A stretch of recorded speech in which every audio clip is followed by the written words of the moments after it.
Good evening, everyone. I'm Shantanu, and it's a pleasure to be your anchor for this evening.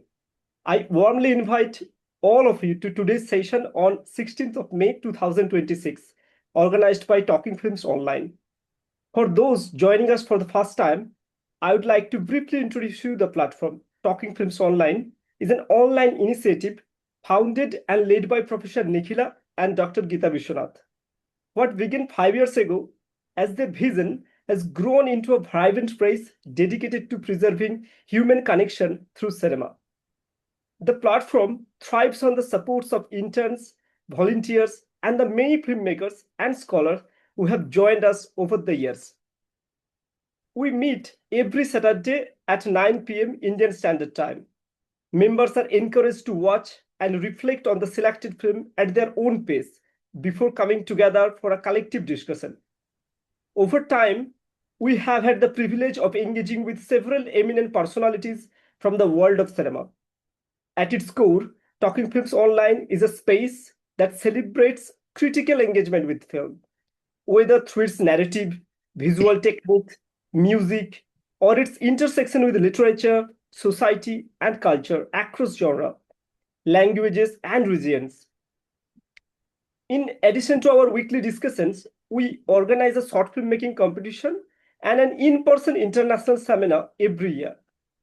Tonight, we are delighted to have with us Deivendra Kumar, a PhD research scholar from the Department of Communication, University of Hyderabad, whose work engages deeply with films, culture, area studies, and audience studies, with a particular focus on Tamil cinema, caste, social anthropology, folklore, and popular culture in Tamil Nadu. His research offers important insights into the complex intersection of cinema, society, identity, and lived cultural experience. Today, he will be leading the discussion on the acclaimed Tamil film Pariyerum Perumal by Mari Selvaraj.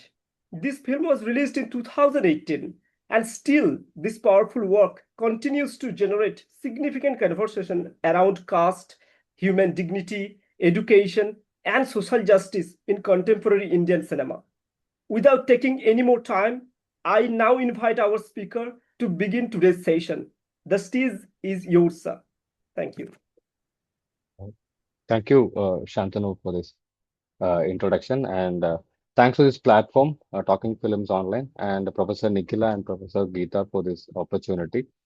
And as while giving introduction, Shantanu has mentioned on this, still the film deserves that importance in discussing caste in, the contemporary uh, what scenario that is a lot of caste violence is happening every day across India, and this film is one among such film that talks about the serious caste issue that is happening in Tamil Nadu. And I would like to begin this film uh, with a uh, point stating that it's a new kind of a Dalit cinema narrative from southern Tamil Nadu, and we know how this film studies has this Dalit cinema has become very important discussion after 2010, particularly from 2012 by the arrival of Paranjit. When he made the film Attakatti, it become commercially success, as well as it started a lot of discussion on bringing the life of Dalit in urban outskirt of the urban Chennai. And from there, when Ranjit uh, uh, you know when the films of Ranjit become more commercially hit, as well as widely discussed in academia, circles as well. It is very rare of the kind to make a film like Pariyerum Perumal from southern Tamil Nadu, because if you follow Tamil cinema for a longer time, you can, or maybe as scholars are part of this discussion today, we have seen that how Tamil cinema for more than half a century, it was depicting the life of dominant intermediate caste in Tamil Nadu. They are landowning community, and those films were repeatedly showing the generosity of the dominant community or caste groups. From there, from the same region, from 2018, this particular film, Pariyerum Perumal, got released. And initially, it was taken as a very simple film because when the film got released in 2018, there was no uh, much background understanding of who is the filmmaker and um, what is the plot of the film, and many of such discussion was pending from the region where the film has made from, particularly from the Tirunelveli and Toothukudi district of Tamil Nadu region. And though Mari is very known to the Tamil community as a poet or writer, um, his film, though he was very popular as a writer and poet, he was not known to the Tamil community in a broader sense. You know, and and this film became a benchmark in documenting the life of a Dalit community, particularly called as a Pallar community. Now they are changed to Devendra Kumar community in in southern Tamil Nadu. So um, scholars like Sornavel Iswaran argues this film as a you know uh, this film as a foreground that shows the predicament of Dalits in Tirunelveli and questioning the dominance and hegemony of the dominant Tevar caste groups in this region. And it is challenging the Madurai formula genre of cinema, which flourished in Tamil cinema for more than 50 years. So that is the beginning, which led me to further inquire on this film. Even after my masters and to my the present PhD work, I'm still go to this region and still revisit this film to get a lot of other information that is still we can find in this particular film. So today's discussion, I am trying to discuss on the plot and characterization, dialogue, some of the lyrics from the film, songs, and some of the the mise scene elements from this particular film for today's discussion. And uh, the first thing that I would like to first thing that I really noticed, I'm a person from this region where the particular film has made, and I have a lot of lived experience of how the caste that's functioning in the rural Tamil Nadu, especially Tirunelveli Toothukudi belt.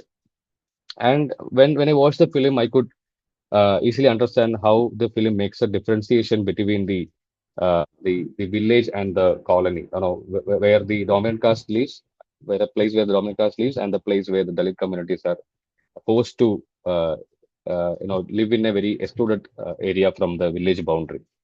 So the one thing that I really understood from the film is the identifying the character name by the folk deity or the local deity that the particular community worship. So through the worship differentiation, people easily identify the hero from his name as a Dalit. It begins from the college where the seniors doing the ragging on the when the freshers comes to the college, and people easily identifies him as a Dalit by his name.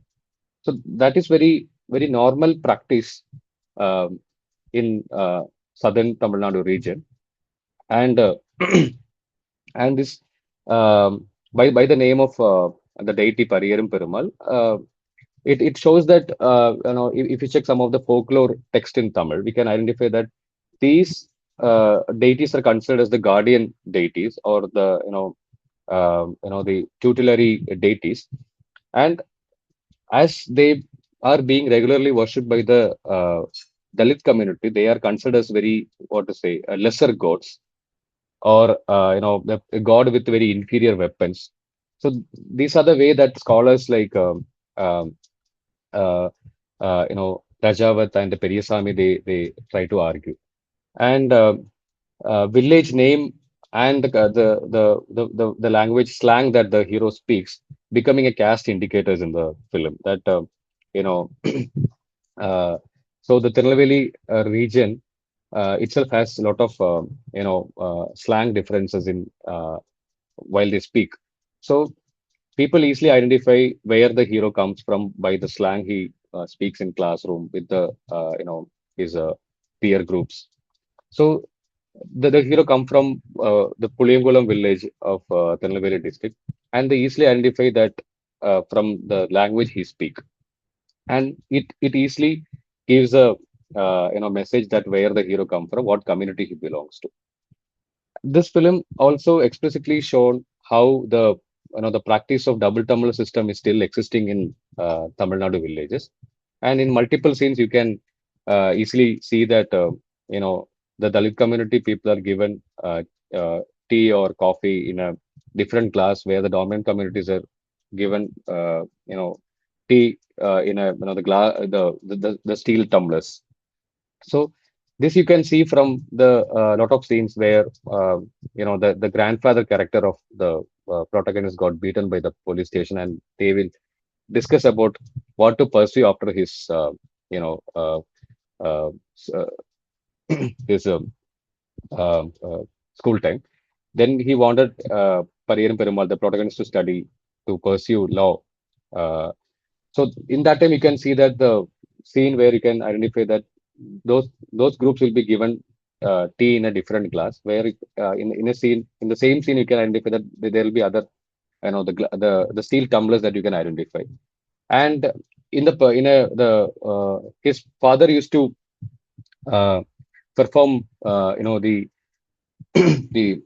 cross character, like his father used to perform as a female character in the dance performance, and after their performance also they were given tea in a different class. So this explicitly shows how the practice of double tumbler system that existing in this region. And um you know uh, Tamil Nadu is very known for the spectacle, as well as how the uh, how they always wanted to symbolize their leaders, and the idol worship or the practice of idolatry is very regular in Tamil Nadu. And and in the film you can see that most of the social reformers are shown as caste leaders. How the reality in the village, they consider these social leaders as the caste leaders, particularly the images of the statues of Ambedkar, and the another leader called Mudramalinga Tevar. He's a congressman, and he's turned to be a community leader after his during even during his period, as well as after his death. So this really presents how these statues are considered in the everyday practices of uh, these people. And um, you know these films try to shows that uh, when the hero wanted to pursue law, and he wanted to become somebody like P.R. Ambedkar. And this makes a lot of discussion even today after the film. I think more than 10 years it is, almost 10 years, right? And you can easily identify that how this shows the reference to the Dalit politics, and you know how the people who wanted to pursue somebody to become somebody like Ambedkar is being questioned by a person, by the college principal, who expresses that he's a dominant Brahmin person, and showcasing a portrait of Gandhiji in his table. And this same principal office scene turns to different uh, you know meaning when the principal changes. In the climax, up in almost in the end of the climax, you can see that the college principal changes, and the image of Gandhiji will be replaced by Ambedkar. And this sort of images gives a lot of understanding on how uh, the caste becoming becoming a regular function in the education institution, and how the Dalits are treated by the the spaces in the academic uh, you know spaces especially. And the film try to showcase some of the political leaders who are very who are actively, or what to say, who are contemporary, working with this the Dalit Palar community, and how their the way of taking this community to a political mobilization is being dealt in this film. Particularly, the film keeps some of the dialogues that is publicly spoken by Vidudalai Chirthal Katchi leader Tolthirumavalavan, and also some of the dialogues, or maybe some of the um, um, lines that made a lot of mobilization among the Dalit community through the leader called K. Krishnasamy. He's a leader of the Pudhiya Tamizhagam political party, and this Pudhiya Tamizhagam is basically of a party which runs in the background of this Pallar Devendra Kumar community. So he is identified as the leader, and now he is the one who is leading this community to a political way in southern Tamil Nadu. And the uh, films also uses a lot of other symbolic elements. Even for example, it talks about how the villages or the Dalits are being treated as the outsider, or the outsider habitants of the village. There is a line saying that Ur Suvarkatti Duram Vaikka Naniya, like keeping a wall or building a wall that divides you and me.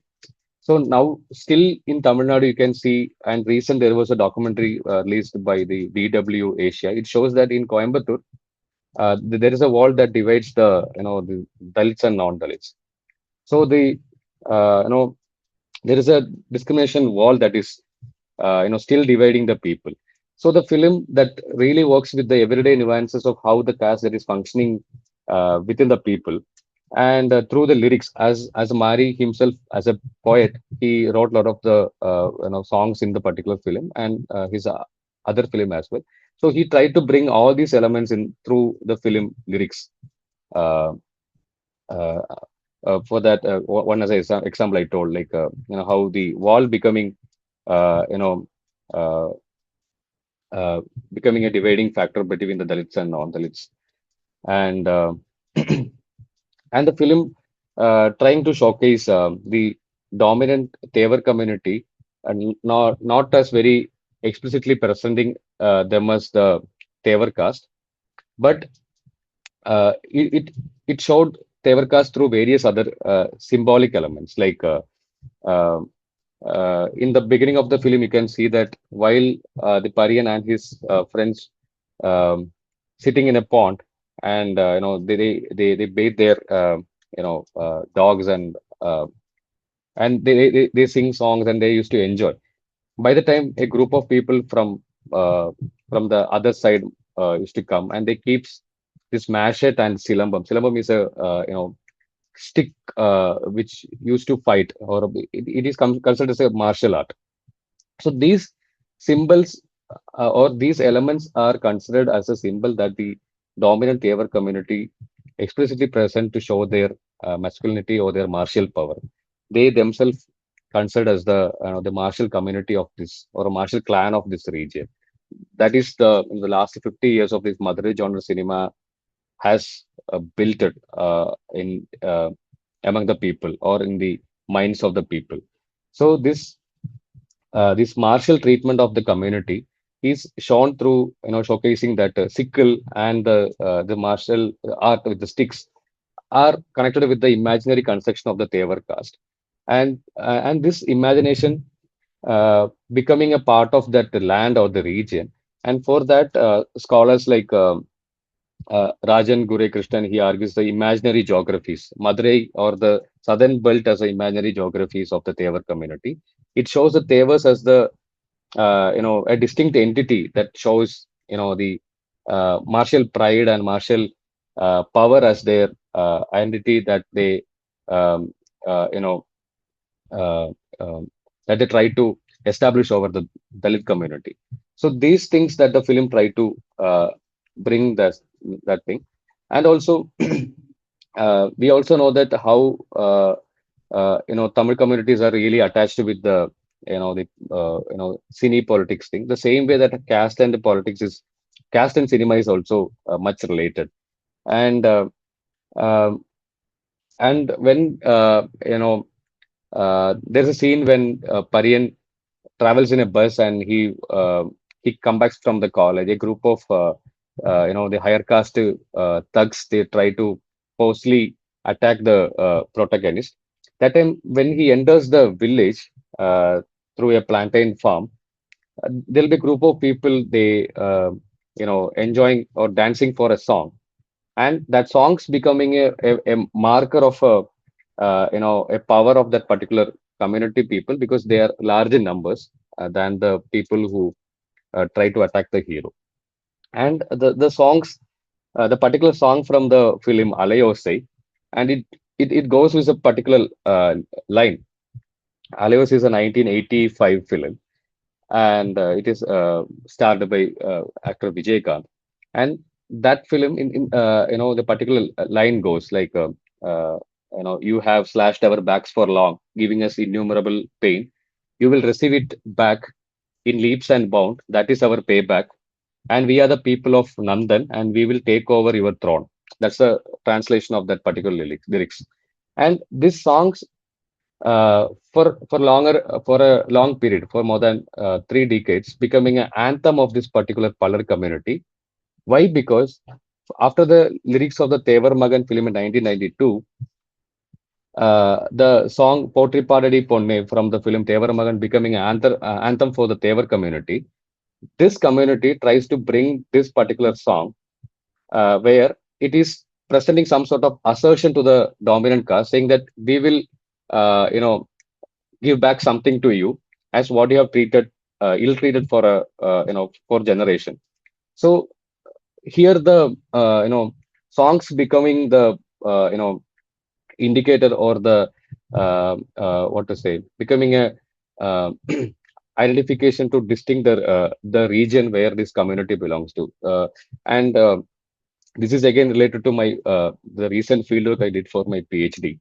When I was traveling to one of the community leader, Palar community leader Emmanuel Shegaran's what to say, his memorial day, these songs being repeatedly playing across that village where his memorial is kept, and people are cheering for that particular song. This community people are cheering for this particular song, and along with some of the films from Mari's other films like from Karnan and Pariyerum Perumal, and they try to connect that film with their everyday life, with their community, with their caste. So, this is a new thing that I am trying to, argue in my research, how audience receive this kind of films and film songs. Again, this film song is from 1985 film. There is no connection between this present film. But as this song becoming a anthem of the Palar community for a more than 3 decades, this particular songs connecting to the audience, how they are receiving that film Pariyerum Perumal in the theater hall for the particular scene. And uh, and you can also see that kind of a connection with the folk song that is sung during the performance of his Pariyan's father, the song Engum Puval Tuvanga. And this Engum Puval Tuvanga is a very popular song in um Tamil groups. And this particular song describes about their community leader called Emmanuel Shegaran. Emmanuel Shegaran was a military man, and he was killed by the dominant Tevar caste community people in 1957. So from 1957 to till date, this region continues the tussle between these two community, and this happening with the various forms of atrocities, caste killing, honor killing, or maybe some discrimination within school and other education institution that you can regularly that I am finding from, or that I am regularly seeing from the newspaper articles, or from the documentaries that are coming up these recent days. And this film tried to present this Palar community, or this community as an agrarian community for uh, to claim that there also belongs to this agrarian and the war clan, and they have a history of such is there, because since the beginning of the film you can see that this community, through dialogues or some through uh, the film language, you can understand that how they are considered as the landless group, because they work in the plantain field for some landlord, or they till their land for a different dominant caste person.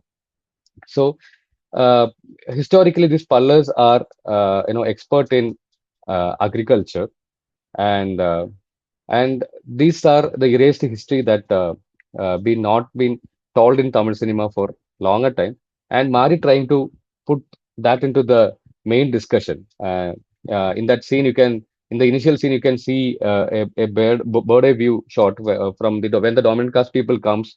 This Parian and his group leaves from there, and the shot goes like it's a bird eye view shot.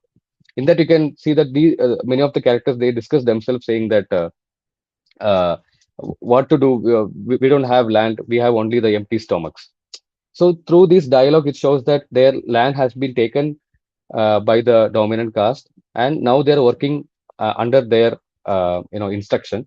And but still they had that history, still they had this legacy of being an agrarian and a war clan.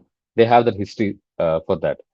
So and that is again shown in many of the symbolic elements. Even the kabaddi t-shirt, the Parian and his friends wearing, having it has a logo which typically which is very again famous in Tirunelveli region, that you can see in all the Palar community community hall, in their banners and in their displays, saying that what it particularly mention is uh, they are the community who belongs both who has the history of both agrarian and the war clan.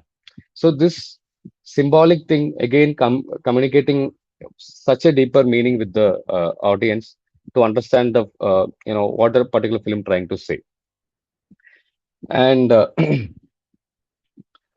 I'll go to some of the the symbolic elements now, and you can from the film that they're trying to showcase the double tunnel system again, and it depicts the image of Ambedkar and Ilayaraja in multiple scenes that showing how both of them are part of this the life of this community.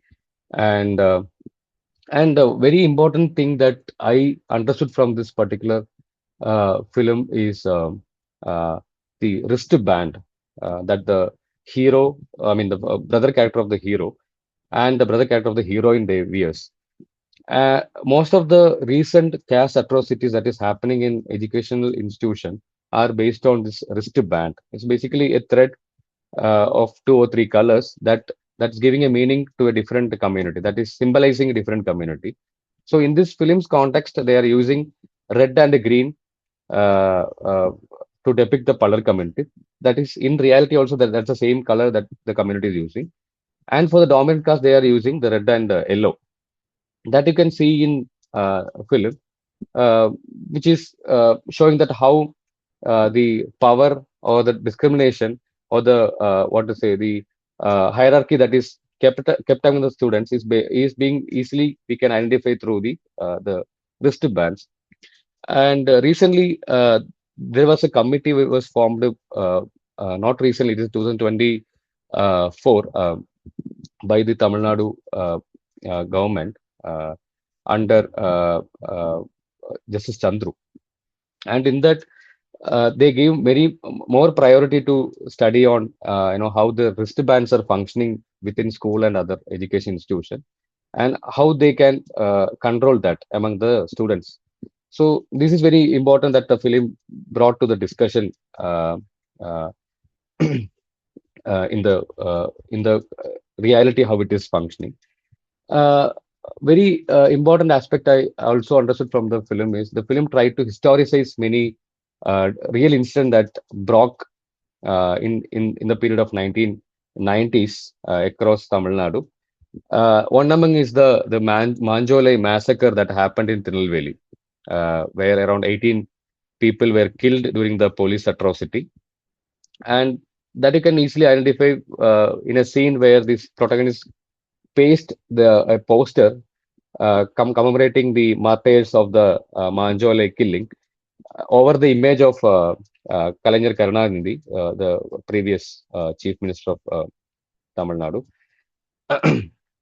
Why? Because the Manjolai massacre happened in during the period of Karunanidhi, and the DMK government, the then DMK government, uh, have not given much priority to study on that particular issue, and they never shown their priority to that particular Manjolai issue. Even uh, in the recent time during the election that happened in Tamil Nadu also, many of the Manjolai people were forced to leave from their the tea plantation, and that also brought to the public, you know, through media. But the then ruling the DMK government, the previous DMK government, never shown any interest to visit there to have a legal support for the people who are left who are forced to leave from that plantation by the private company. So it is from 1990. 6 to till 2025 or 26, still that issue is going on, and political issues not being treated as a serious problem among the ruling class or the ruling political parties.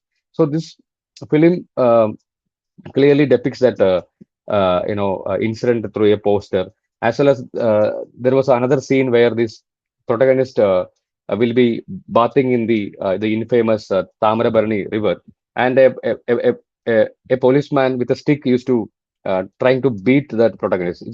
It's a small cutting sequence that goes in between a song, and if you check that report that is brought out of this Manjole massacre, you can identify that the police used a very 6 feet lathi to beat on the head of these workers to attack, and most of the people got died because of that attack used to by the police used to beat with the baton, 6 feet baton. So the film depicts that as well in the particular film, and it it tried to showcase that how the honor killing becoming very normalized in the between the among the dominant Tevar community, and the song Nan Yar is very important in this film, that I really felt very important, because the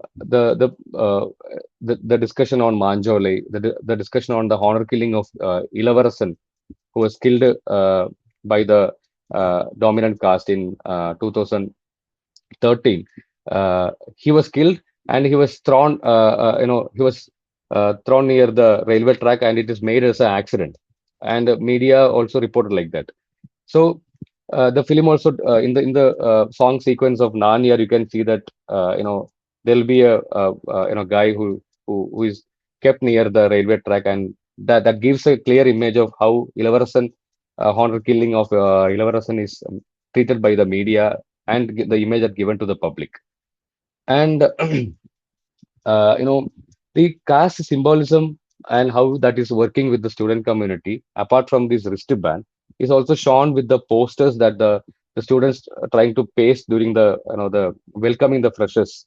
You can that the director very cleverly used the colors to identify to the which groups the particular students belongs to, with the red and yellow that depicting the Tevar caste, and the green and red depicting the Palar community.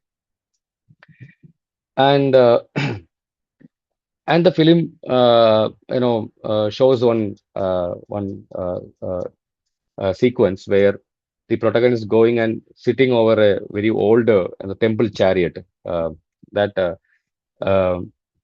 clearly mentions one of the real incidents that happened in 2005 and 2006 in Sivaganga district of Tamil Nadu, where the Kanda Devi temple, uh, uh, which is worshipped by both the dominant caste and the lower caste, and there was a fight happened, and it again led to a killing between the community to use the temple chariot or the temple cart. And that incident or that true incident is historic or what's it depicted in this film in a very um, you know very clear manner to understand how how the Dalits are treated uh, you know to use the temple or other worshipping elements, because from recently, if you look in my own village, I understood that for last 30 years the Dalit community in my village is never given chance to use the village chariot, because with the help of the dominant caste and the people who are having the power in the legal structures are not giving the permission to use that. So such things are the real nuances that is happening within the village. And the very important images that I really felt is the statue of Ambedkar and Mudramalinga Thevar is kept in a cage in Tirunelveli, and these two images are very what to say very important for the discussion of the long-standing rival between the communities since 1957. How the community or these two communities are fighting uh, for their um, what to say. I think these idols are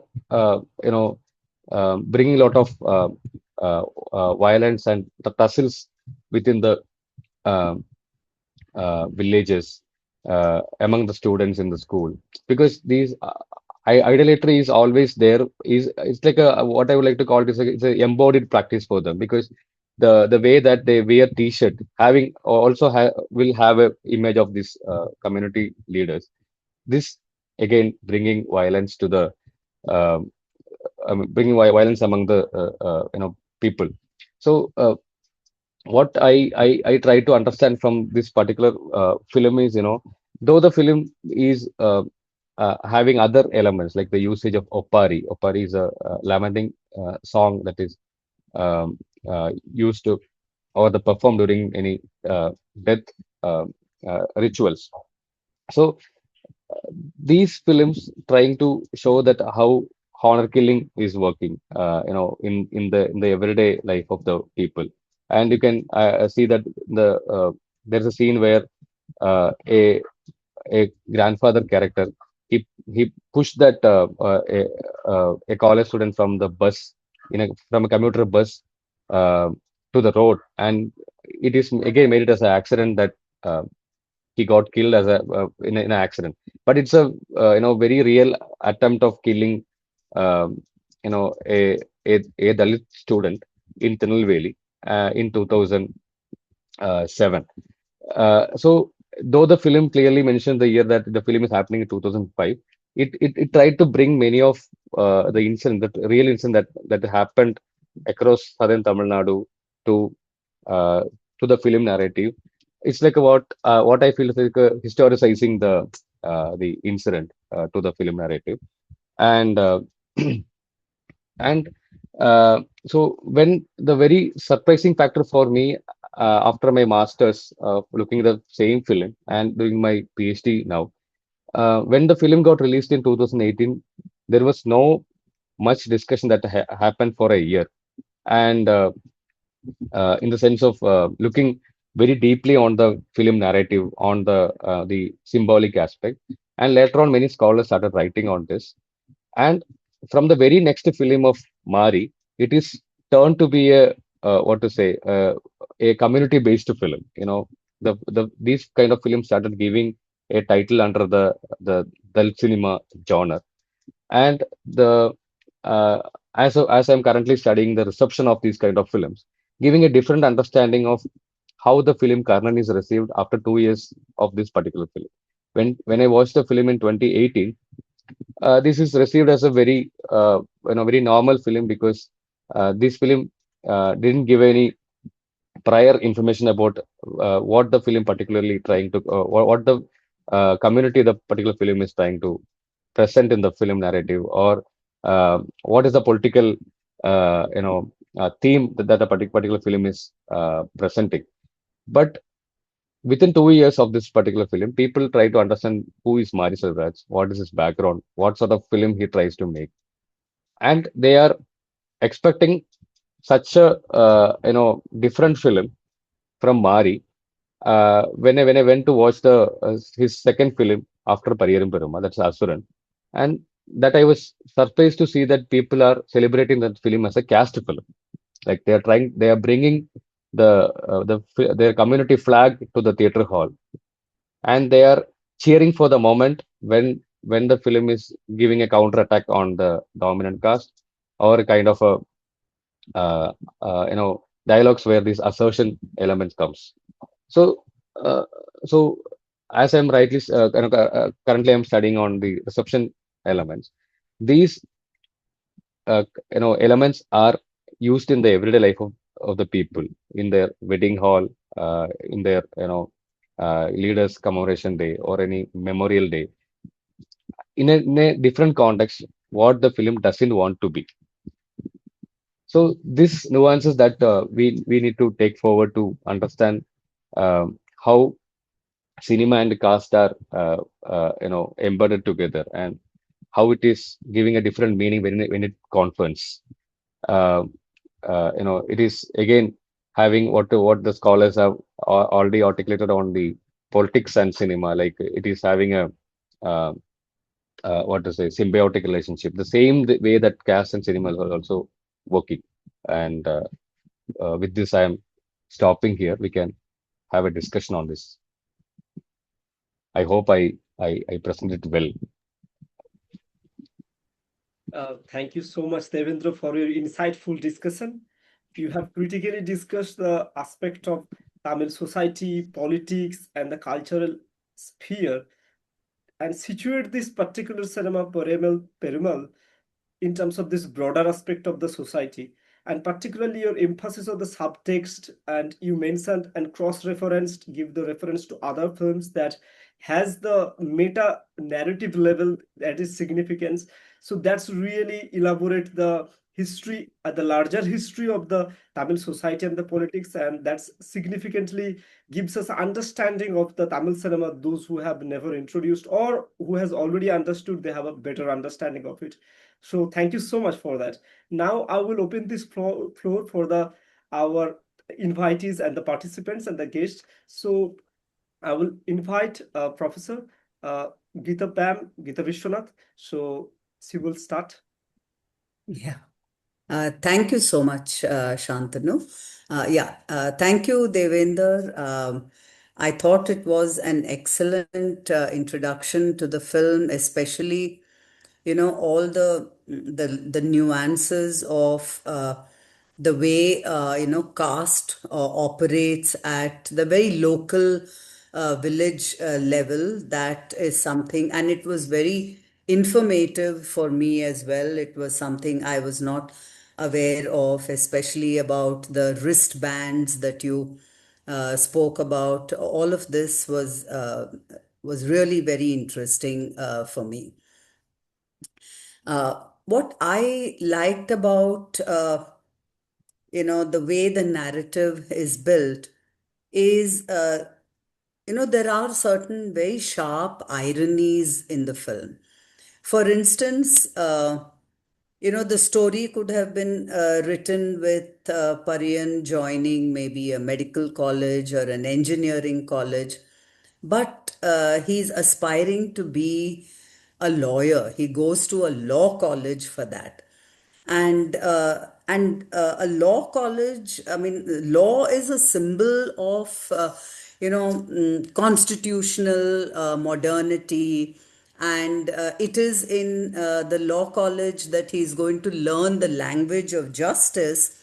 And yet, all of this he cannot access. Right. Social equality is something that he cannot access.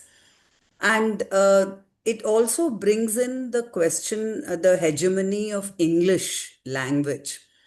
Especially in the early part of the film, so much of the film is about his struggle with the English language, because English, is after all a marker of caste and class.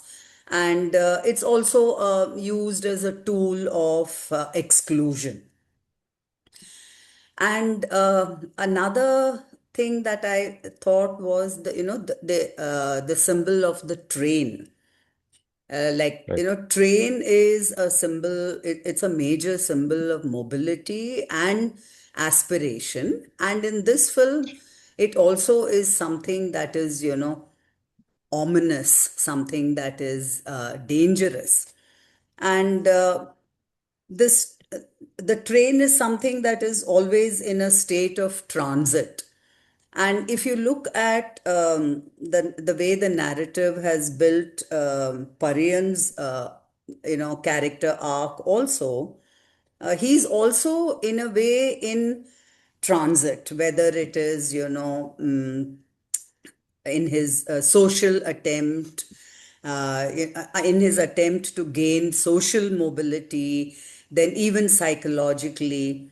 And yet, that very mobility that he is craving is something that is, blocked by the caste structures. So that I thought was very interesting. And I was also reminded of Nagraj Manjule's Fandry Henry. while Right. watching this film. Right. Because both these films, locate caste humiliation at the center of the film. Right. And they also use animal symbolism. In Right. Right. Fandry, it is the pig, Big. and here it is Karuppu, Correct. the Dog. dog. So that is also there. But the difference is in Fandry, Jabia is kind of, trapped in the village economy. But here in this film, Pariyan is trying to transcend that boundary and attain higher education. Right. And but the film, kind of seems to end on a note of reconciliation. And it also places a kind of almost radical ethics, like personal goodness, rather than a kind of a revenge or revolutionary stance. So that I thought was very interesting, and I'm sure um, a lot of the critique of the film also is built upon the way it ends, and Right. yeah, and even Jyoti in her own way is an interesting character, because she kind of represents the obliviousness of her own caste privilege. And that obliviousness is something in a way that perpetrates the caste structure, because there is no awareness at all of Right. she falls in love with him, but then she doesn't really know How? the kinds of problems that he faces are precisely because of his caste. Right. So Right. that is something that she's not able to see. So these are, like some of the things that struck me when I was watching the film. Thank you very much, Devendra. Fine. I'm adding to this, before the film, I read two of the works written by the director. One is like an autobiography of uh, Okay. his story, titled as Marakave Ninekkiren in Tamil. And there's another book called Tamarabarani Kollappadathavaru, like people who didn't got killed in the Tamarabarani massacre. Mhm. So these two texts give me like I read before the film because the film is coming in 2018, and these are his literary works that came before the film. So after reading, I mean, seeing this film before having an understanding of his literary works, which is giving a different understanding on the film because the filmmaker is a dropout from the law college because of the caste issue, and he explained who is Joe in his literary works and why he had to leave the law college course. Everything he discussed in his literary works and how he's dealing with the Karupi, and there is one more dog called Sivapi in his literary works. So these things gave me a very different. These things worked as an introduction for me to understand the film. And his the recently he brought a, uh, a collection of poetry, which is again having connection to the film Karnan, and the the Katapechi, ma'am, the deity kind of figure will come, right? His sister becoming the deity. So he wrote a, poetry collection with the theme, with folklore and his community, the deity worship, all these things in the poetry. So these literary works giving me a guidelines or guiding thing to understand his what the visual work. So I think the point which you rightly pointed on, the humiliation which is happening in school, I mean in the colleges, how the faculty or the teacher treating him as a with a dialogue called a chicken came out with a chicken came to this campus or this college with the quota system. So how humiliation working within students, how again a dominant caste person is helping him to continue his degree or the his college. So it is giving a lot of information, and it is also having some of the similarity with the Fandry, the life which is functioning, how caste is functioning in the village level. Yeah, thanks, ma'am, for the comment, and Thank you. thanks for Thank you very much. yes. Yeah, thank you, ma'am, for your comment. Now, Professor Nikhila uh, will come and she will explain her thoughts about this film. Since Kasturi has turned on her video, I was wondering if she wants to come in now or later after me, Kasturi. No. After you, I've been on. I've turned on the video from the start. So Okay, fine. Yeah.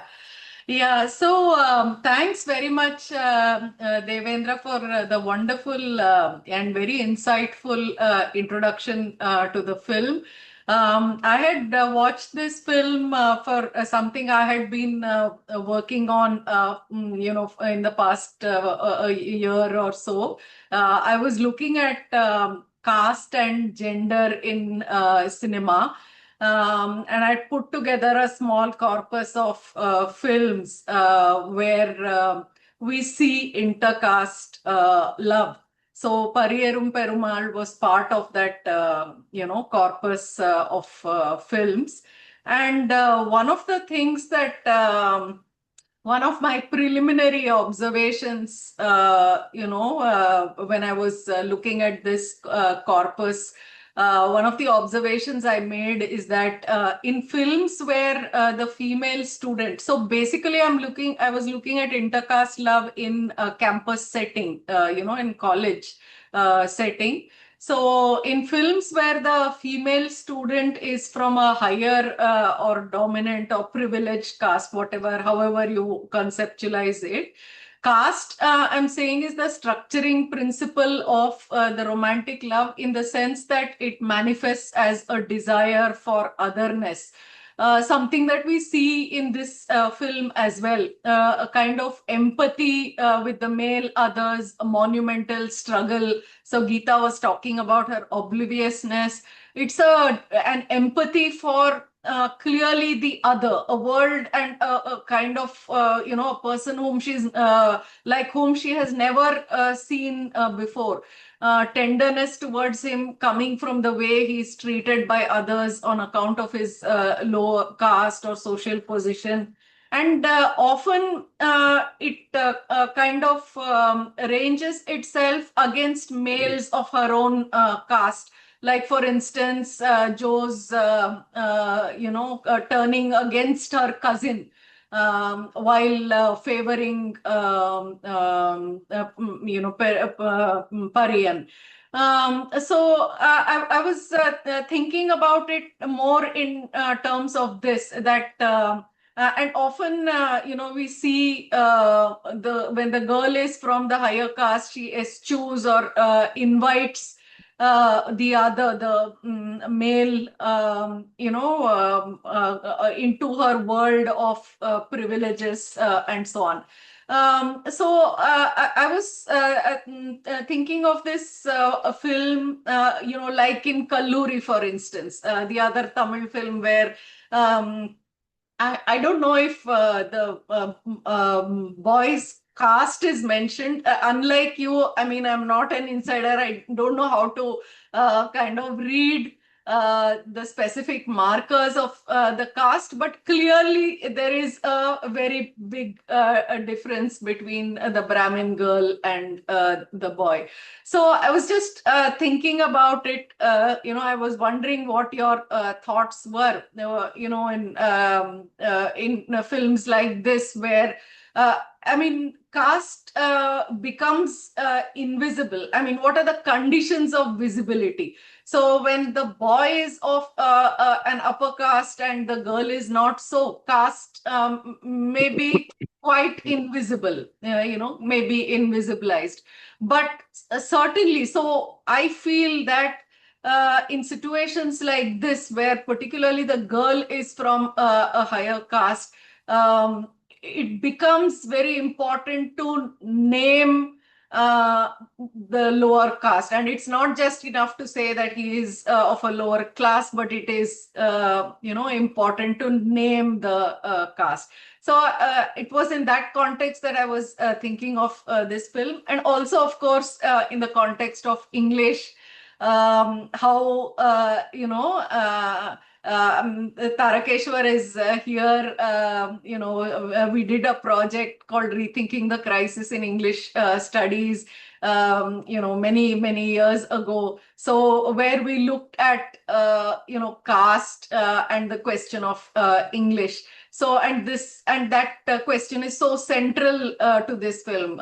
So Pariyan, who is judged simply because he can't fathom English, the intricacies of English.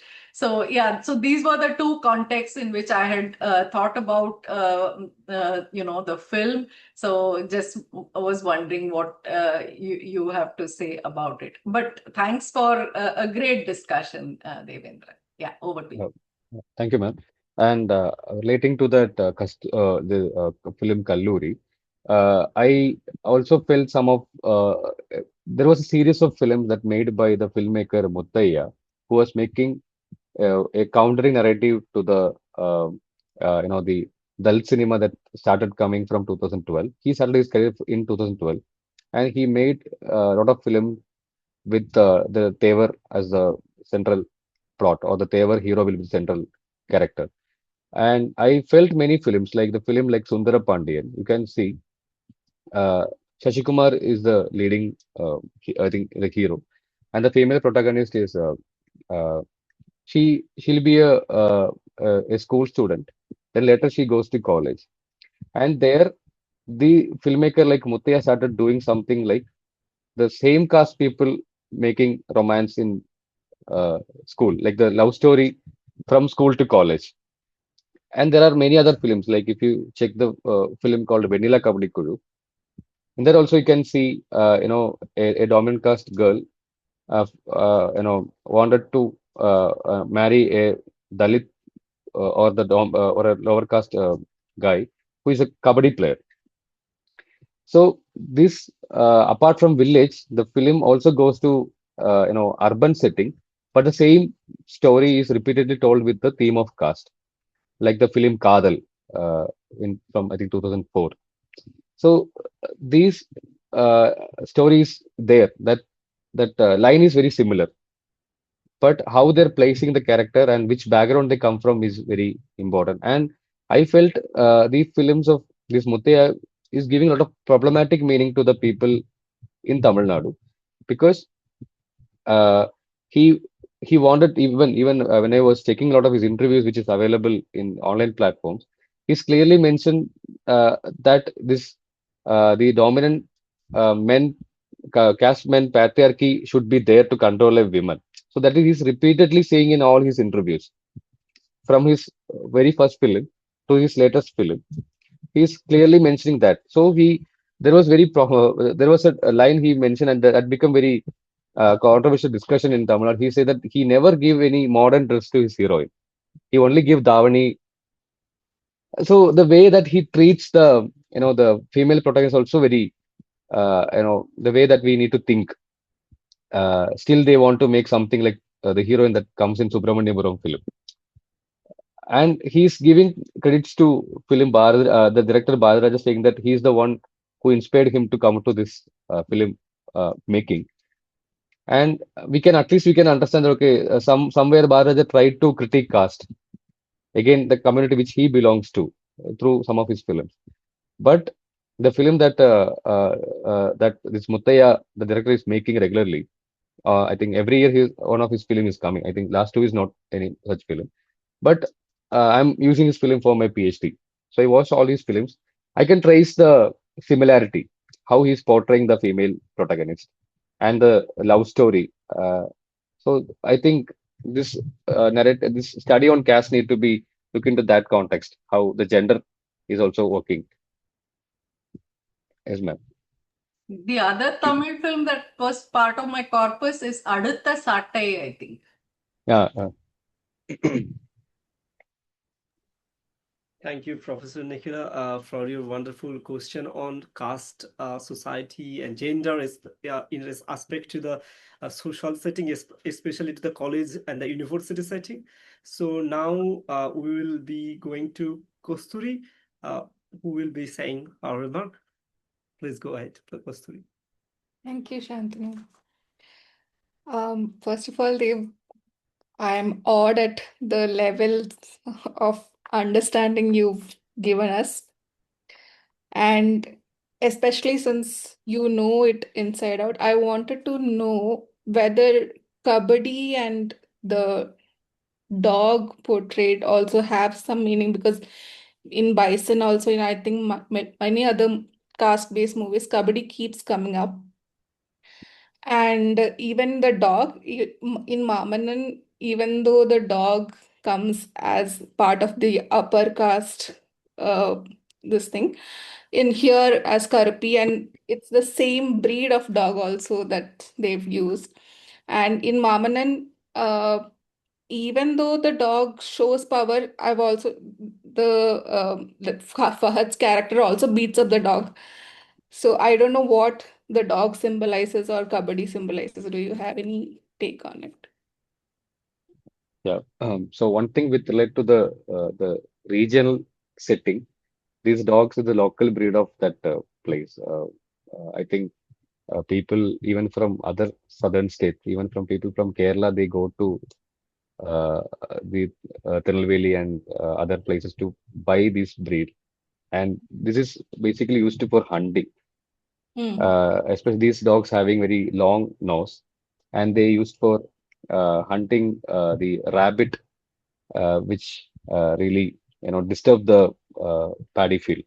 So they use for hunting basically. These are like hunting canines. Hmm. So on that regional context, we can understand like that. And Oh. with specifics to this dog and caste, there are some power is still working with the way that you uh, what to say treat an animal here.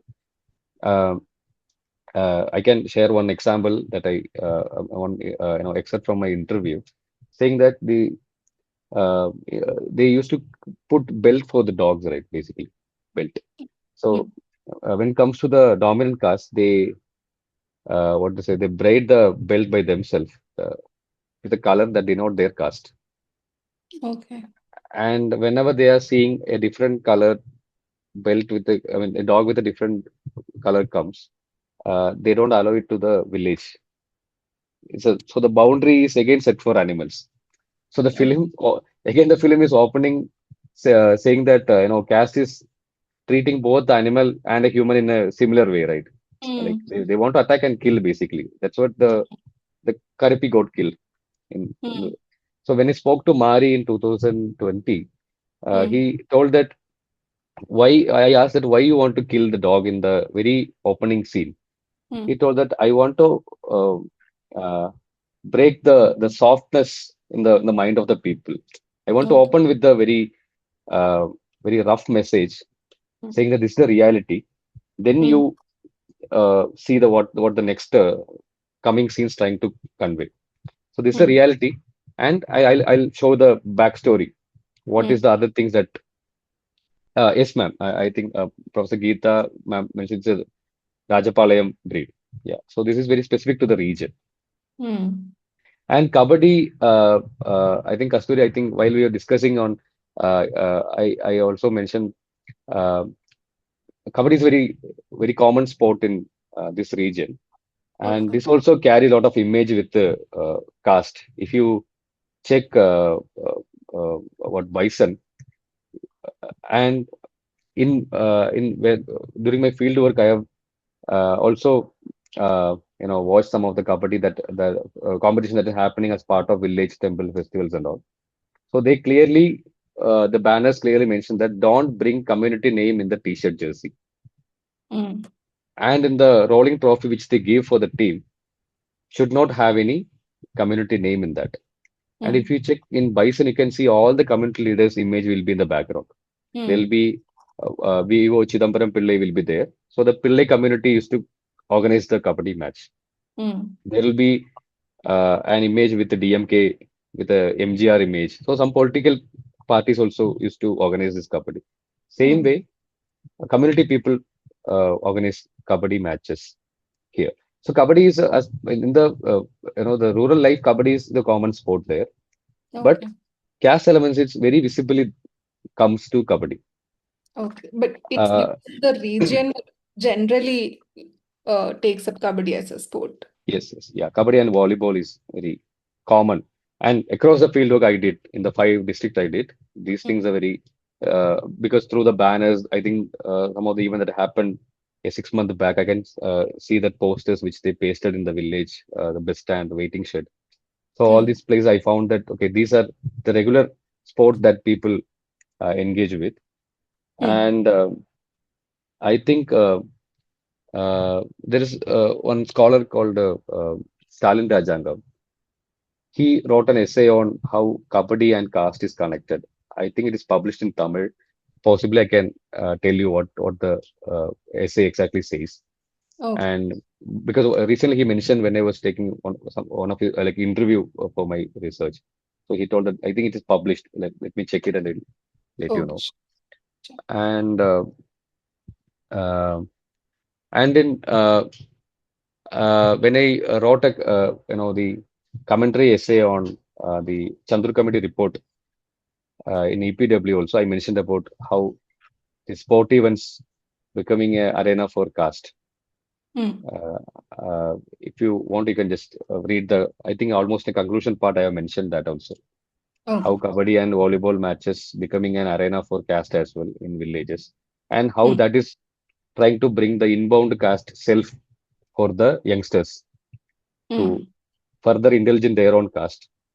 And Okay. in Bison, you can see, Bison Yeah. will be treated in a different way. That why because uh, he used to play for different community, and he comes to play with the different sponsors, which is again Hmm. sponsored by a higher caste. Hmm. So that happens. Even recently, I think one news I read that one the Dalit guy who played well in Kabaddi, and this dominant caste went and slaughtered his hand. It Okay. happened in Tamil Nadu. I Hmm. think they some incident, some violence happened out of kabaddi match. So this Oh. is there. This is again working with the caste and power Hmm. element is there in the sport. Oh. Also, while Nicola ma'am was speaking about how the intersectionality between caste and gender, what do you think about Mari Selvaraj's portrayal of women? Because I can only remember three right now, but in all these three movies, Bison, Pariyerum Perumal, and um, Mamanan, women are pretty much on the sidelines, I feel. In Yeah, Pariyerum Perumal, at least she has the role of showing that she is naive about, or like Geeta ma'am said, she is not, she's very ignorant about the caste system that plays out. But they don't have any active role in the movies as such. So, what do you think? so when I spoke to him with the filmmaker again, um, that time he was writing Karnan, and he told that that sister character is very important, like Karnan's sister character, Hmm. because she works almost like a man in the family. So she is one among the breadwinner. She works in that uh, where they make this gold, you know. Hmm. So that's usually a men job. Female, I mean, women they doesn't go for such work. But she wanted to go because she want her brother to join army. Hmm. So and again the film it is again as you said it didn't work well with the sister. It's like whenever I explain, so still you are thinking, you know, which scene it is. You are just thinking, right? So Hmm. it again it's not working well again. And with the other even in Mamannan, even I felt like that. There is no much priority given to their side. Like what is their Hmm. take on this? Even the female protagonist in Maman is shown as very political person through Hmm. some symbolic thing, but she's not, you know, reiterating that politics in her, uh, you Hmm. know, you know, what to say in her part Yeah. while performing. Like Hmm. she's not giving that much political priority while handling everything in that particular film. So she's again going back with the male protagonist. Hmm. I think yeah, I think the filmmaker need to rethink to. Uh, but his when I used to read his literary works, he write a lot about his sister, Okay. and he again mentions about that his one younger sister got died Hmm. because of some health issue, and she later become worshipped as a deity. I think that is there in the Karnan part. Hmm. And people started worshipping her as a some tutelary deity after her death. So these things he writes in the literary thing, but when it Hmm. comes to film, it is not that much visible, and it is not given that priority for the female leads. But even in that, it's either women being women taking up men's Yeah, role of men, or women being worshipped. Where is the active role of women in the change making process, or right, it's not being mentioned? right, yeah. But it is not again. Uh, I think somebody should write on that again. That is not coming up. And the recent comment that he gave for choosing fair-skinned heroine also went very critical discussion among the people, right? And What was what the com so some in an interview, somebody asked that why you were still following or using actors from other regional cinema to Tamil cinema, and your politics and your cinema should deal, I mean, to consider people from Tamil region, right? Hmm. And even I heard many of like my few of my friends worked with Mari as assistant, and they share some of the scenes when they wanted that dark skin, they used to make the fair skin into dark. Yeah. Okay, so he replied that for a handicapped character, I cannot hire a handicapped real person for the character. So this is very odd replay that even yesterday also I saw that in a random reel in Mm-hmm. Instagram. So I think those things need to be addressed Mm-hmm. because when they are politically conscious or making such kind of films, their comments and their observation or their way of treating the the protagonist or keeping the characters also need to be prioritized. Even in Vare also, only the teacher is given very less importance after a while, and for that, I think one Tamil famous writer wrote a very critical reply to that, keeping that teacher character. So that also become very controversial discussion among the Tamil groups. Uh, so so this I think I think that need to be uh, discussed. Why that the role of female characters in his films is not coming out well. Uh, but I think for somehow I felt this Karnan sister character, somehow it worked because somebody is controlling because Mari's literary works deals with his sister mostly. That you can see in Vade also. The sister works, what to say, when whenever mother is scolding, sister is supporting that brother character, and that you can see in Karnan and Vade. Some similarity will be there. Okay. She's or the sister character in Vade and Karnan gives some sort of support to the brother character. I mean the protagonist. And as you said, it is not coming out well in many of the scenes. There is no their own take on uh, you know any sort of what to say importance in that particular films they are part of. Thank you. Yeah, Thank you, Kosturi, for your very crucial question on the absence of women in the formation of the caste hierarchy and how it is portrayed, and most importantly, your question on uh, the we are right now talking about the interspecies sympathy, how it can happen, and particularly you spoke about how interspecies the discrimination is happening through the caste. So that gives a much broader light to for more discussion on the future. So thank you for your question, and also Devendra, uh, brilliant answer. So now I'll be inviting Professor Tarakeshwar for his critical comment. So please, Professor Tarakeshwar, please join with us.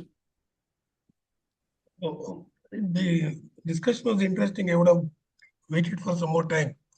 Uh, it's an interesting reading of the film, but I was thinking that how do we make meaning, especially when we are looking at the question of caste. So the caste is social, and when we bring that onto the visual, uh, what happens to it, and is it these films? Do we call them as Dalit films? If we call them as Dalit films, what kind of politics these films represent is something that we need to look at. And how is the politics is different from the earlier films? So it's not that the earlier films were not political; they were also political. So in that sense, what is the difference in the politics of the presentation of caste on screen is something that we need to look at more carefully. And then why this shift is happening now in Tamil film industry. Now in the sense that maybe last 10, 15 years or so. And the third is one is to look at the representation of caste in the films now and then the earlier, and what is the difference and why this shift, trying to answer for that. The other one is not looking at it as a kind of simply representation of what is happening in the society, but an intervention in what is happening in the society. So instead of looking at the films as a reflection of the churning that is happening in the society, looking at the films as a kind of intervention in the churnings that is happening in the society. Especially this the contestation between OBC and what we call as Dalit. Because caste is not something new to Tamil public sphere. It has more than 100 years of history. In fact, it is very vocal than any other part in India. Though in late 19th and early 20th century, we see some kind of churnings in terms of caste in various parts of India. The way it was articulated in Tamil was more pronounced. And if that is the case, what is happening with these films? The question of Dalit and OBC, and what these films are trying to intervene in the debate now. I think in the recently concluded elections too, these issues came up prominently in the post-election discussions. I don't know whether how far the facts were true, but some social media posts were circulated in general constituency, so many Dalits won and things like that. Then there were clarification, and then there were discussion. And again, this TVK versus DMK was seen in that sense of DMK versus Dalit or DMK versus right. So we don't know, but these films do are trying making an intervention in this larger debate between the way Dravidian politics conceived caste, number one, and the way Dravidian politics later on articulated it through their uh, governance and political programs. Uh, that is difference. And then these new issues which are coming up, and where they are coming up and what intervention they're making is something that we can look at. So I'm trying to say that there are three ways in which we can look at it. One is the representation of caste per se in the film, and looking at it as uh, a kind of representation of the larger discussion of caste hierarchy in the society. Hmm. The second is why this shift is occurring in the Tamil film industry now. And the third is what intervention it is making in the larger debate in the Tamil public sphere. So, in that sense, if you can uh, thrash these three threads, things would become more clear in discussion. Thank you for the session as well as the discussion. Thank you, Professor. Thanks for the comments. I think there is still a lot of debates going on to consider films that's coming in recent times, as you mentioned, maybe from the last 10 or 15 years, as whether it's a Dalit cinema or anti-caste cinema, that discussion is still going on.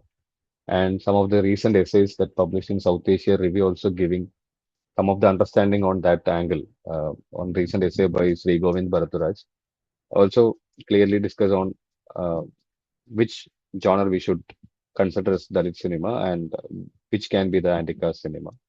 And the recent essay by Dickens, which published this month, also taking a critical take on how we can put uh, Dalit cinema uh, to to what extent of understanding it. And one of the previous 2018 essay by Suraj Engde also on Dalit cinema as a title. So these discussions still going on. How we need to articulate uh, Dalit cinema in that sense, and uh, to the point of uh, how these films are making intervention in the society. Sir, I can say that a lot of discussion still is happening with this cinema, not only with the academic or the intellectual discussion spaces, but still it is happening in the village level because the fieldwork where I'm going, where people are giving lot of information on the film that I never came across. They are giving the very textual reading of the film. I think that would be the right way to say. Uh, some youngsters, when I interviewed them for a group discussion, they are giving different context on some of the very popular film that even we didn't even look in the lens through the lens of caste, like the films like Singham 1, 2, 3 maybe, and some of the particular films of the director Hari, the one who made Singham and other films. Uh, I think uh, and the way that that film is making the uh, the idol worship, maybe through the fan club and the film stars, or the community leader becoming, I mean, the social leader becoming a community leader.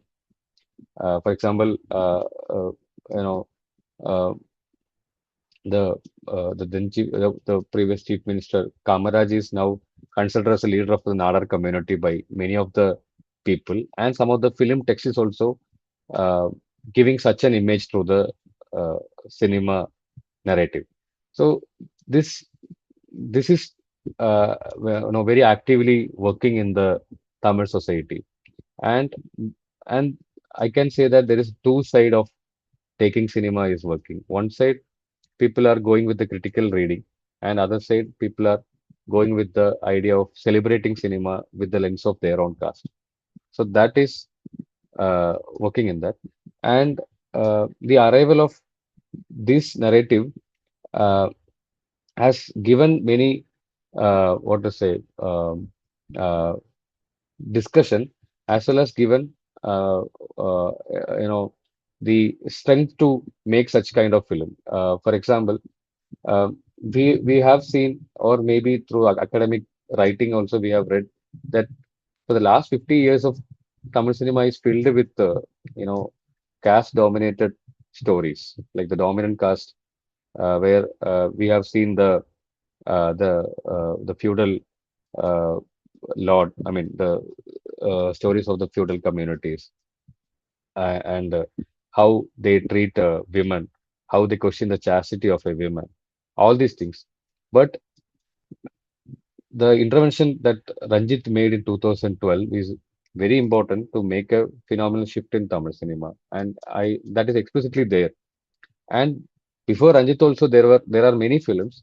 Even some of the early Dravidian films also tried to discuss uh, the caste, but those were restricted to discuss on the anti-Brahminical lens that the Dravidian ideology stand for, and that also somehow didn't came out well after some uh, years, and and what Ranjit made is his films worked both commercially and critically, so that gave that commercial success made chances for many other filmmakers to come, like how it worked in black cinema.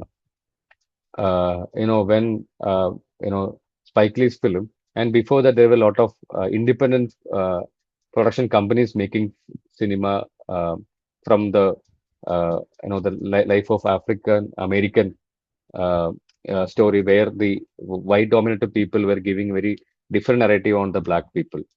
Likewise, when Ranjit films given the commercial hit as well, and the producers are ready for making such films. Otherwise, it is very difficult to make uh, you know a a a Palka centric film from the south, because when I was tracing some of the newspaper articles, when the time of Tevarmagan came to when Tevarmagan released in southern Tamil Nadu, many theaters got burned by the people, uh, because of the caste, tussle that happened between the Tevas and the Palar community and some other dominant caste as well. So this is a very, very good. What I felt when the film I watched is being the person from that region, I was really amazed to see that, okay, how it happened, because film like Asuran is also very important, because those kind of narratives are very what to say, was very absent uh, in the 100 years of cinema, 100 years of Tamil cinema particularly. So I think that intervention, what Ranjit made, has given a new path for the other filmmakers to make. Otherwise, a film with the title JB wouldn't be possible in Tamil Nadu. Or almost similar to the theme of Fandry, there was a film called Setuman that is critically looking at how the caste functioning in the western part of Tamil Nadu, the Kongu belt, the Coimbatore and other belt of Tamil Nadu. So these are directly attacking or what to say how caste is working in the everyday reality. The way that how Bhararaja made the village stories, what he called as the arrival of the uh, uh, what to say very uh, film with very rural and folk touch. The same way that now the films that are countering to that narrative, also treating cinema in such a way, saying stories from the reality, or how the cast is functioning in the everyday life, even in the place where we fetch water, to the modern spaces like colleges and school, and to the working place. And if you check Maman, you can really see that how caste is working in the political level as well. At the end, Vadivel is becoming into the position of a assembly speaker, and that is again a true incident happened during the ADMK rule in Tamil Nadu. And sir, adding to the political angle and to the recent election, um, uh, though DMK is forcefully claiming that their works are, I mean, their political stance are on the self-respect and other ideals that the people like Periyar and others have put forward. There are a lot of lacking to deal with the problem of caste in Tamil Nadu. I think there is a long-standing demand for uh, a special act on the honor killing and the increasing caste atrocities in Tamil Nadu. Particularly adding to that, which I spoke on this earlier, that there are two reports that the DMK government had made in their previous 5 year ruling. One is on the caste atrocities happening in juvenile homes, and next one is on caste atrocities happening in education and other school and college level institutions. Though those two reports are done under the one-man committee formed, again supervised by Justice Chandru, there is no fruitful, policy has been made by the Stalin-led government in the last 5 years. So people are, and the activists or some sort of people are really expecting some policy may come, but though they are investing 2 years or 1 years on particular study, there is no possible outcome is coming from Tamil Nadu. And this time, I'm not sure about how this political, change that happened in Tamil Nadu with the arrival of TVK. It may be a star image centric how it happened with MGR. And again, I feel that there is a losing track of DMK. The lost track of DMK also led to find a new leader, uh, who is again giving a lot of promises than the DMK. And they wanted, I mean, I think people might wanted a change in that, the continuing Dravidian parties ruling the state for last more than 50 years. Uh, I hope I have uh, gave some sort of answer to your uh, comments, sir. Yeah, thank you. Thanks, sir. Thanks. Thank you, Professor Tarukesu, for his very critical question on the history of Tamil politics and the caste and how it is forming. So, and now I will be asking Professor Sanjay Kumar if he wants to say. So, Professor Kumar, please say something. Okay, Shantanu, yeah, I will begin with particularly thanking Deivendra Kumar for introducing us this very interesting film, which shows a very sensitive portrayal of caste discrimination and violence at different levels, physical violence, and also the symbolic violence, particularly in the classroom. The rage is built progressively. It's not appearing as very sudden or artificial, because we are shown in the beginning that the protagonist, the male protagonist, Pariyerum, he wants to avoid the conflict when all of them are sitting around the pond and another group of men, they come, the people who belong to the dominant caste. So he is the first one to propose that let us leave this place and unnecessarily not enter this kind of conflict with those people. But slowly, as he faces the discrimination in different forms, particularly first by losing his own dog and then later on facing discrimination in different forms at college. So, but what the film does is that it is showing initially a character who is completely deprived of the economic, the social, as well as the cultural capital. And the film proposes in a certain way that it is through the attainment of the cultural capital that the protagonist will be finally able to overcome this kind of situation, and uh, hopefully he will be able to convert his cultural capital into economic or social capital. Other than that, I particularly liked this scene of the blue dog coming just like in a dream sequence. It was appearing like a kind of magical realism when the hero is lying on the railway track and he has this vision, and then all of a sudden he wakes to find himself at the railway track, and he uh, quits that place and saves his life. There is one point which is in fact present in most of the narratives in films or in novels, where the main character, because he's the main character, there are certain side heroes, side characters who are used in order to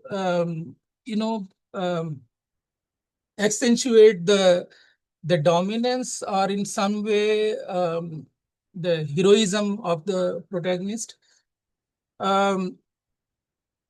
So here also what happens that this Anand, that the side hero, we don't know much about him. In fact, other than the fact that he says himself that he's the son of a counselor.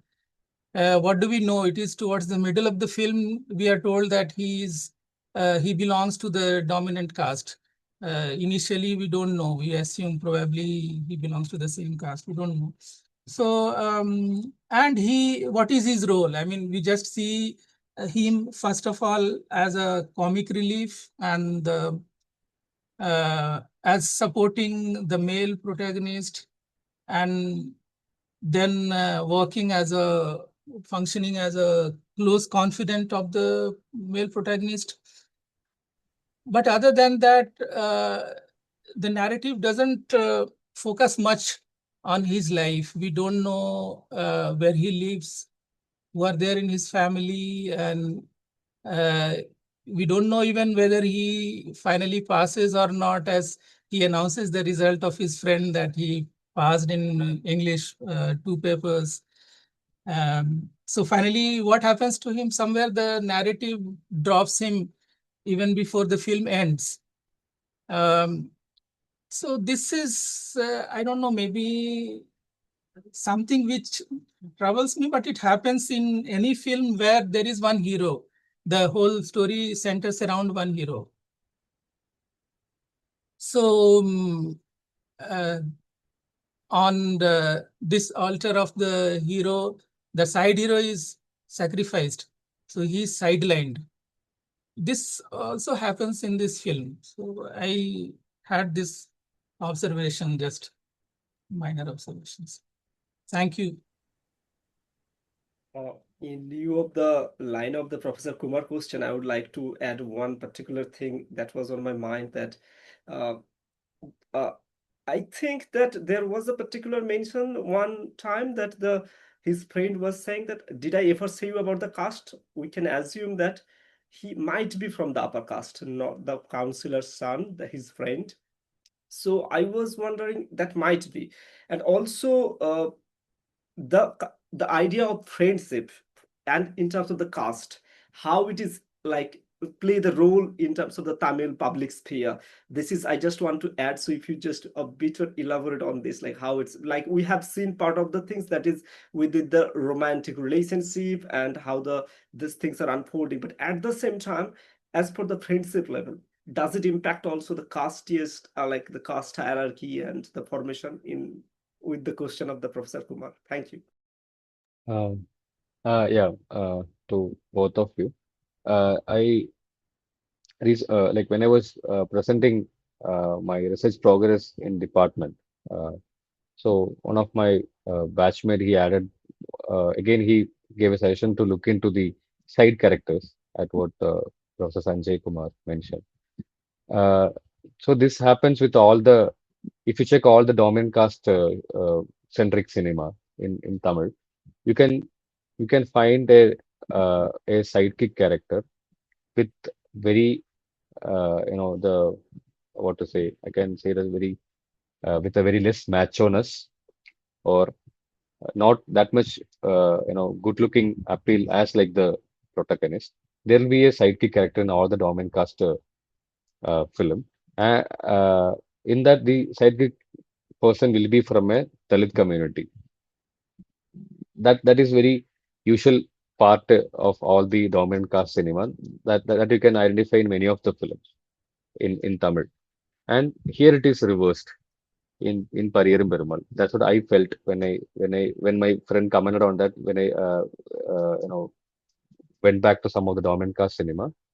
I felt it. And if you understand the dialogue from the film Kabali, what Ranjit made, that also Rajini says that you might think that I am that Kabali of that sidekick character of the villain of Nambiar of the earlier Tamil cinema. I am the real Kabali. So here it's like an assertion that is happened with the title Kabali, and keeping such sidekick characters as you know people who will be supporting the dominant caste hero to do all the odd jobs and to maintain his dominance and his presence. Uh, I can say one of the Vijaykanth film also you can see that he perform as a feudal lord in that, and the sidekick will be from a Dalit community who carry always an umbrella and a chair wherever this landlord goes. And here the Pariyerum made a reverse on that. And to what Santanu has asked, I think on the friendship line, I can share something from my field work again. When I was interviewing some of the Dalit community people who are running a fan club for a particular actor, they shared that many of the non-Dalits are also part of the Dalit hero fan club, where many of the people still arguing, or when as a researcher, when I went to the field with the understanding that only Dalit people will be part of that Dalit heroes fan club. Some non-Dalit members are also part of that fan club for a Dalit hero, where they still celebrate the hero with that caste line or a caste what's the background. They are uh, again, adding to what Kasturi asked about the Kabaddi thing also. Some of the friendship works in the Kabaddi sport where the mixed teams will go with Dalits and non-Dalit members go together. In the particular to the film, I think Santul rightly pointed out, he's from a dominant caste. That's what he's saying in the middle of the film. That Anand character, he himself saying that I never, though I belongs to dominant caste, I never asked your or I never questioned your caste whether you were lower to me or not. So I think this happens with the film. I think whenever they want to drop a character, maybe a sidekick after a while, uh, whenever their importance goes, then film never takes them till the end. And I hope that I was expecting when I watched the film for the initial time that Anand will be there till the end because he was the one that making or giving suggestions or advising the protagonist whenever he is losing his temper or whenever he is going away from his his future plan. He want to be a lawyer like Ambedkar, right? And whenever he's crossing that border of taking a violent stand, he himself picks a knife and want to kill the cousin of the female protagonist when his father got humiliated in front of the other college mates. But this person goes and tell that you should not engage in violence. You should focus on your academics and the exam which you failed in some of the subjects. So uh, I think this is there in the film narrative, keeping a sidekick character. Either in dominant caste cinema, it goes like a Dalit person will be the sidekick, and here I think Pariyerum Perumal they tried to make as a reverse in that order. That's what I felt. Yeah, that's you are right, exactly. I mean, that I also was thinking that it was partly mentioned in the narrative level. So, Mhm. and thank you for your answer. But just a little clarification, just apart from the film, does this happen in the friendship level too, like this casteist mark in the Tamil public sphere? Uh, I think I'm not sure about that thing. Apart from the fieldwork thing, which I understood from the people with the group I interviewed. Other than that, there is no such uh, uh, you know clarity on that. Because still, what I can understand is if you go to Tamil Nadu village, you can easily identify which is the village with a boundary and the people who are living in the outside the boundary line. Uh, for my case, I in my village, I have seen there is two, water tank, two electric, what's it, transformer to avoid, clashes. So government also taking such a side to, uh, you know, then also they could have make a strict action on, we'll build only one school where all the people should come and study. But in my village, there's two Anganwadi for the kids. Like one is for the Dalit and one is for the non-Dalit community. So somehow government is also making a compromise on that. Maybe for the vote bank or other political aspect will be there in that. So this is still a question. We cannot make a complete answer for this. No, thank you so much for your critical understanding and also for your fieldwork. We are looking for to know more in the future. Of course, we Sure. hope that you will get further more data. So please, anyone here that who would like to make his comment, question, or remark, and anybody here would like to say something?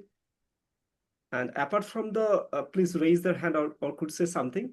And apart from the visual aesthetics that is in the film, like the narrative level, we have already discussed a lot about the narrative level, but also apart from that, we have seen that how it actually happen in the visual level also, that how really it happens through the long shots and different kind of the ways of lighting. So it's that is also a part of the paradigm of this film. So now Professor Jyotsna Partho Sharthi, uh, please speak.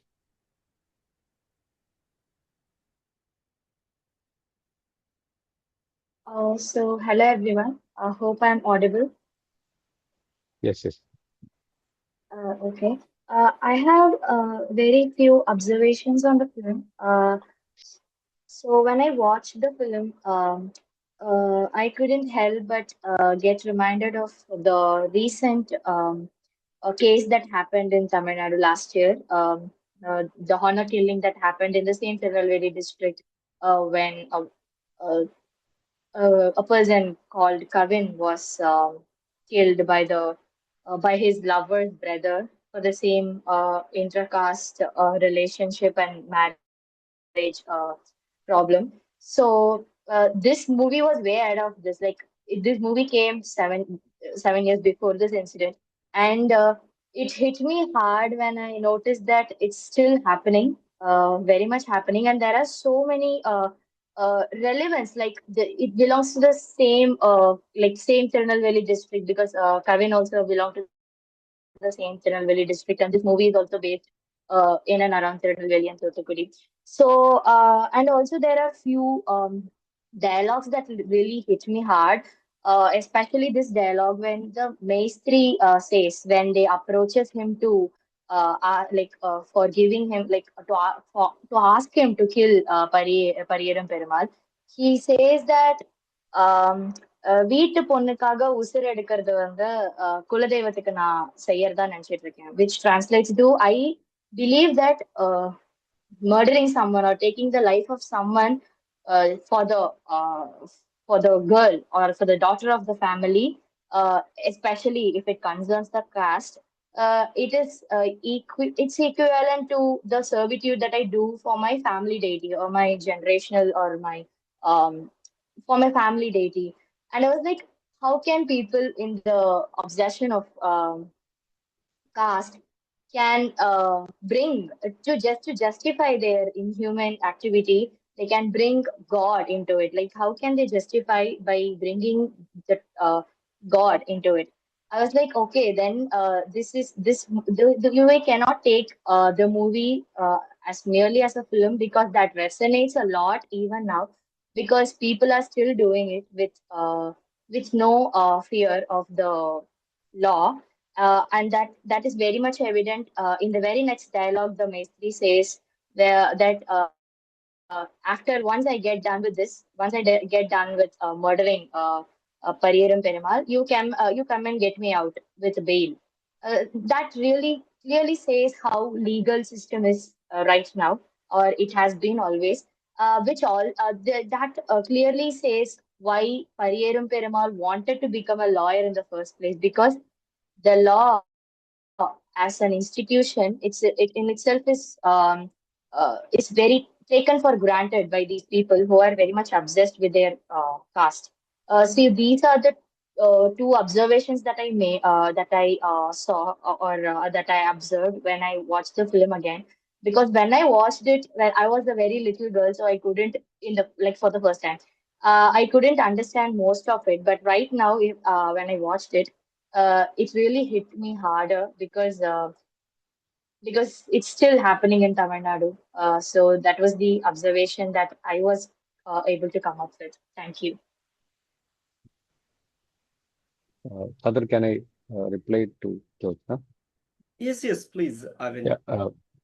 Jyotsna, thanks for the observation. And while adding to the recent incident also, while I was working on that report that the Tamil Nadu government has made in 2024 August, 2024 January. So the ultimate idea of starting that, making that committee to uh, form a report or produce a report started from again a caste atrocity happened in Tirunelveli, where it's a fight between two groups, one group of dominant caste students and one Dalit student, and it happened in Nanganeri village in Tirunelveli. So when I was for that writing that essay for EPW, I collected some of the other government records, like the National Crime Record Bureau reports of last 2-3 years, and I found that Tirunelveli is one among the district in Tamil Nadu with where a lot of caste incidents are happening, lot of caste killings or caste violence is happening, and Tirunelveli is popularly known as the Oxford of South India because of its historical roots, having legacy of schools, colleges, and these missionary institutions. But still, we can from the report, I was very shocked to know that okay, though these many institutions, having that legacy of such a title, the district is having the more number of violence happening every year. And relating to the film, the Maestri character, he's committing a lot of caste violence or caste killing, especially honor killing. He's doing particularly, and in Tamil Nadu, if you follow Tamil text or Tamil folklore text, there are many scholars have written about how the people who are killed out of this honor or the community pride later worshipped as deity. Folklore scholars like Siva Subramanian and others have written some texts like Anava Kolai Samigalum, Perimida Kolai Devangalum. It's like honor killing gods and pride killing deities. So these people are turned to be like the tutelary deities after a while.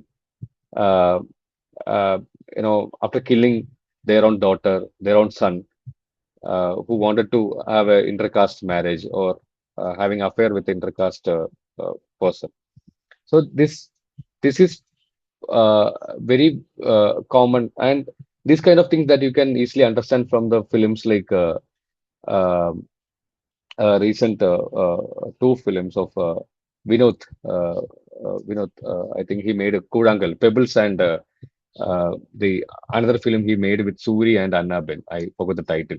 In those two films, you can see that how uh, you know uh, uh, uh, killing a family member again turned to be a deity worship. Why they are doing it, and those practices are part of the folk literature. And I was surprised to see such things in Mari's films as well.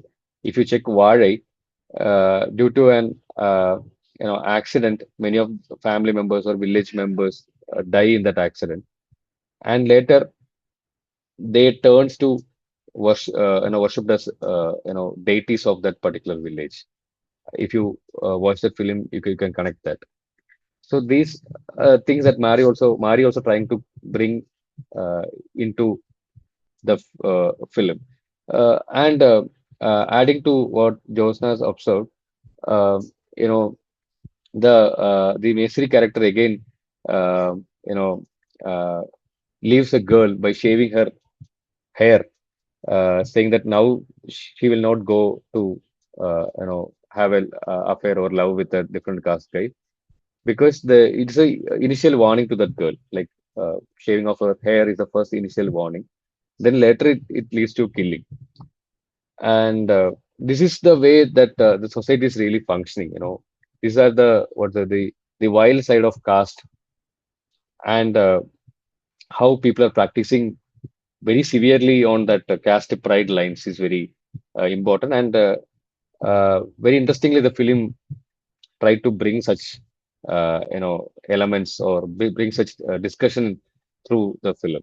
So I really interested in that way, how the film portrayed the honor killing of Ilavarthan also.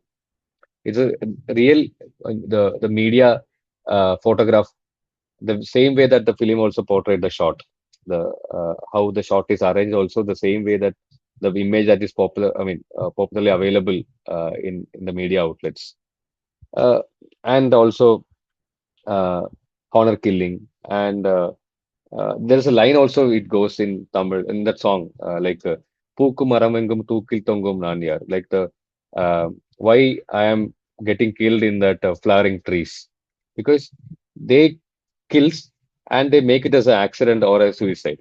That's the usual the way of doing the honor killing in villages.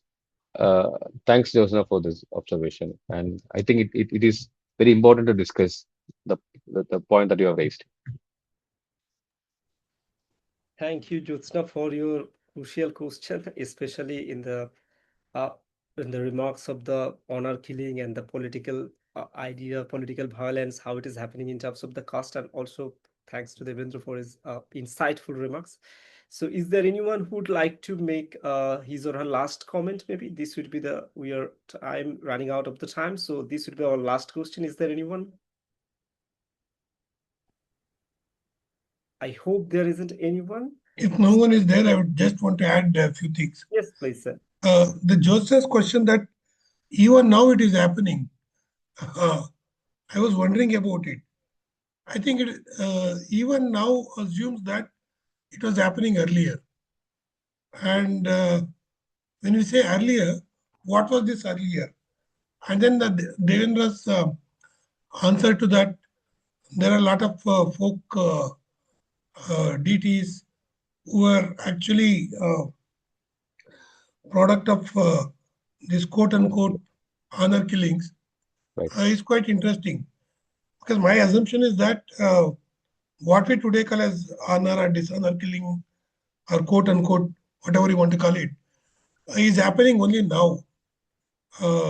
In fact, even 15, 20 years ago also we thought it happens only in the north, Kap Panchayats do that and things like that.